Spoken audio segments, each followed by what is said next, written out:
விழுப்புரம் மாவட்டம் மணம்பூண்டி என்ற பகுதியில் வீட்டு வேலை செய்து வரும் பெண்ணை கத்தியால் குத்தி கொன்றுவிட்டு தப்பியோடிய போது விபத்தில் சிக்கிய நபரை போலீசார் பிடித்தனர். கூடுதல் விவரங்களை செய்தியாளர் சந்தோஷ் வழங்க கேட்கலாம். சந்தோஷ், வணக்கம். விவரங்களை பதிவு பண்ணலாம். வணக்கம். விழுப்புரம் மாவட்டம் மணமுண்டி ஊராட்சிக்கு உட்பட்டது தெய்வீகன் தெரு. இந்த பகுதியில் வீட்டு வேலை செய்து வருபவர் சத்யா என்ற பெண்ணை இன்று காலை ஸ்கார்பியோ காரில் வந்த மர்ம நபர் ஒருவர் சரமாரியாக குத்தி கொலை செய்துவிட்டு காரில் தப்பிச் சென்றதாக சொல்லப்பட்டது. இந்த சம்பவம் குறித்த தகவல் இருந்த அரகண்டநல்லூர் ஆய்வாளர் ஷாகுல் அமீத் உடனடியாக சம்பவ இடத்திற்கு வந்து உயிரிழந்த பெண்ணை மீட்டு முண்டியம்பாக்கம் மருத்துவக் கல்லூரி மருத்துவமனைக்கு உடற்கூறு ஆய்விற்காக அனுப்பி வைத்து விசாரணை மேற்கொண்டனர்.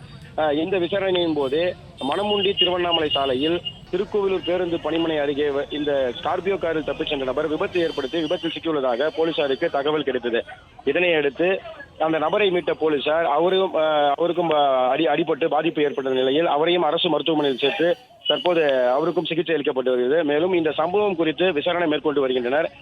ஸ்கார்பியோ காரில் வந்த நபர் யார், அவருக்கும் உயிரிழந்த சத்யா என்ற பெண்ணுக்கும் என்ன தொடர்பு என்பது குறித்த பல்வேறு கோணங்களில் தற்போது போலீசார் விசாரணை மேற்கொண்டு வருகின்றனர்.